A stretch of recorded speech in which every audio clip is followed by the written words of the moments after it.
बेरोजगार बच्चे,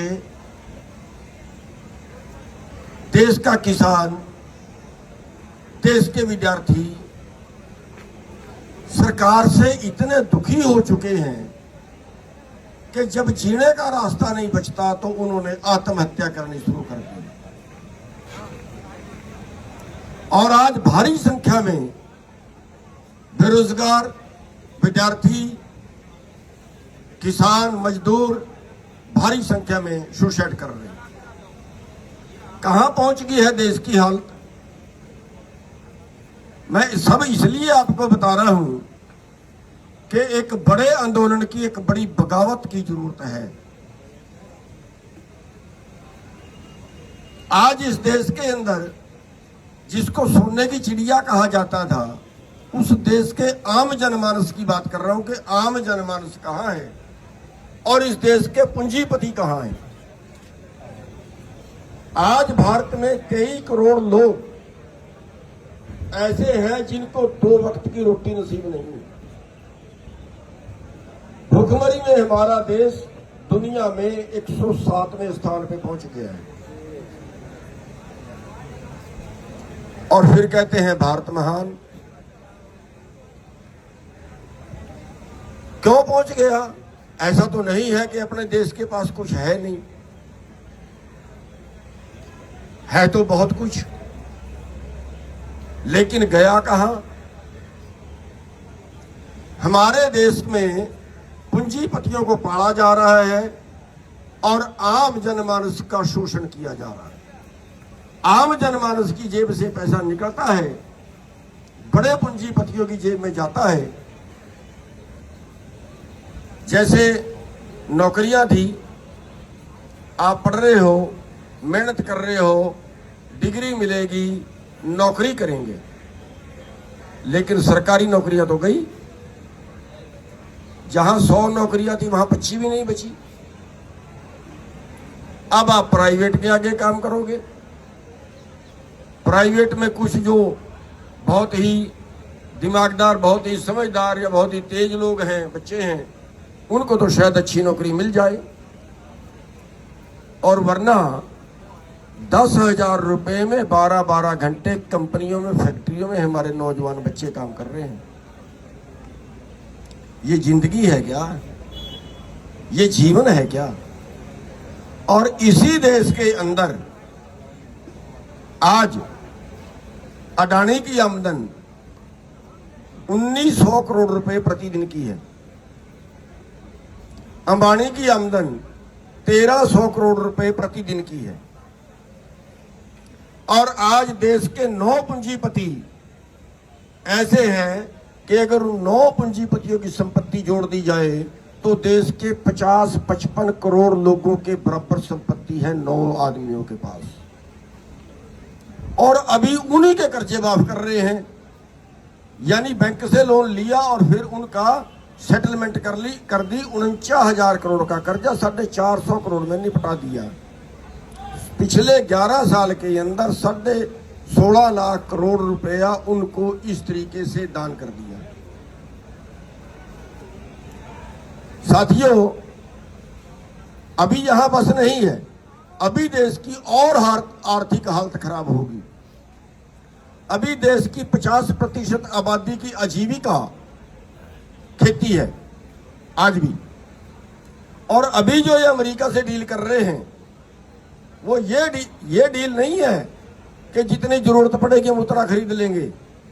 किसी देश को जितनी जरूरत होती है उतना जिस देश से सस्ता मिलता है उस देश से खरीदता है।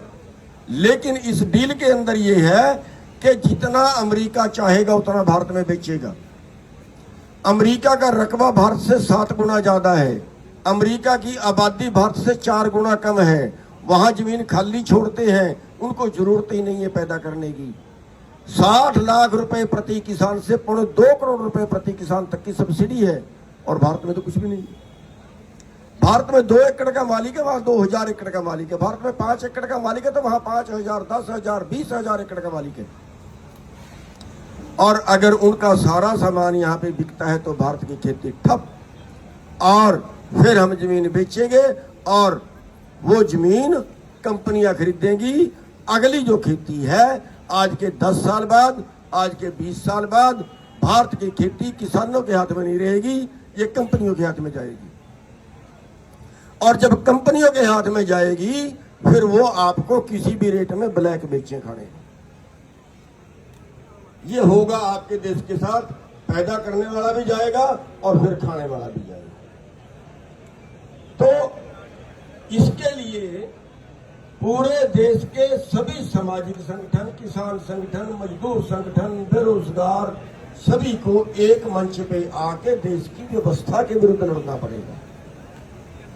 इसके लिए हमने कल मीटिंग की थी चंडीगढ़ में, पूरे देश के किसान संगठन बुलाए थे, अच्छी मीटिंग रही, बहुत अच्छा रिस्पॉन्स रहा। अगली मीटिंग फिर 1 तारीख को बुलाई है और आज भी एक मीटिंग कॉन्स्टिट्यूशन क्लब में थी। तो एक प्रोग्राम बना रहे हैं कि पूरे देश के आंदोलनकारियों को एक मंच पे कैसे इकट्ठा किया जाए।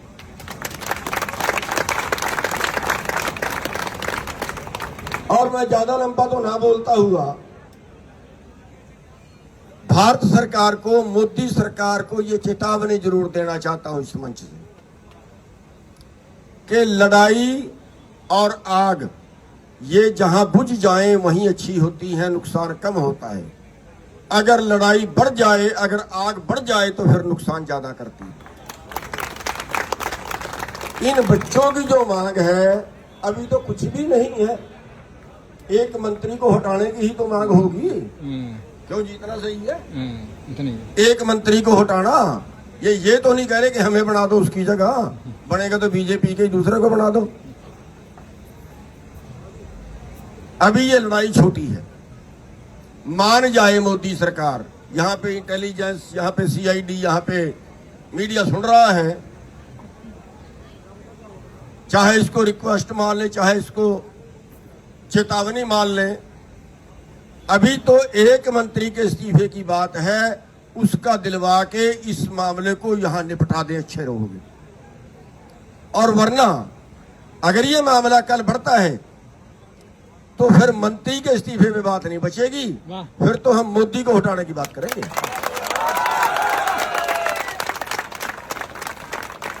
देश को किसी हालत अब अमेरिका का गुलाम नहीं होने देंगे, देश को किसी हालत बड़े पूंजीपतियों का गुलाम नहीं होने देंगे। और इसके लिए देखिए, कोई भी जुल्म अगर रोकना हो तो उसके लिए कुर्बानियां देनी पड़ती हैं।